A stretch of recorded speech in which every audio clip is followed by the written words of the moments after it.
Donc bonjour et bienvenue dans cette nouvelle vidéo. Donc ici vous allez découvrir la nouvelle version de EasyPubliSoft qui vient d'être mise à jour par rapport aux modifications qu'a apporté Amazon KDP Select.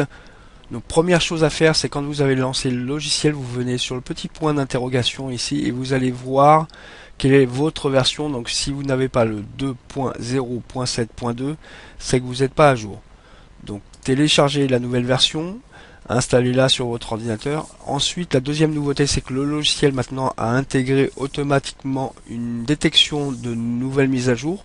Donc vous n'aurez plus à aller dans l'espace membre télécharger la nouvelle version, mais le logiciel vous proposera automatiquement de mettre à jour le soft. Ensuite, nous avons également travaillé sur la publication. Donc une fois que votre livre est envoyé en mode brouillon, et j'insiste bien en mode brouillon, comme ceci, quand vous allez cliquer dessus, vous aurez le choix entre prévisualiser le livre à l'aide du lecteur d'Amazon ou tout simplement de télécharger le livre au format Mobi, qui peut être très intéressant si vous vendez un fichier PDF de votre livre, mais également de le joindre au format Mobi.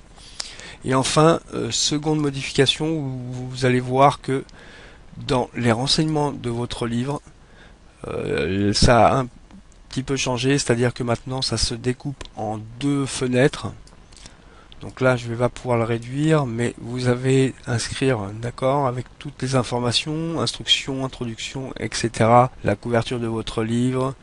Ici, vous avez les catégories qui ont été bien étoffées, car Vincent nous a vraiment concocté quelque chose de très très bon là-dessus. D'ailleurs, vous voyez, voilà, si je viens là, j'ai effectivement les informations. Vous voyez, si je me positionne là, par exemple sur les mots-clés recherche sont des thèmes, la description de votre livre, voilà, afin d'offrir les meilleurs outils.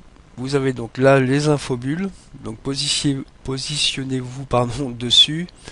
Ensuite on va passer à la fenêtre suivante, là ça sera les renseignements complets.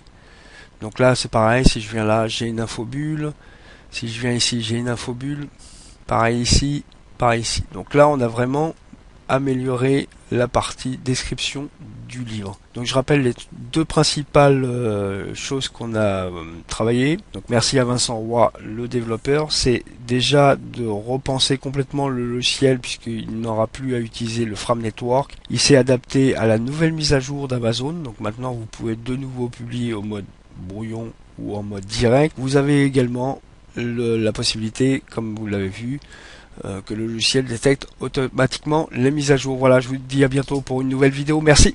Donc je vais rajouter un PS à la vidéo. C'est pour les utilisateurs de Mac. Avant, effectivement, on utilisait le Frame Network, qui était un gros souci pour les utilisateurs de Mac avec un émulateur. Maintenant, il n'y a plus aucun problème. Un utilisateur de Mac avec un émulateur pourra utiliser parfaitement le logiciel EasyPubliSoft. Voilà.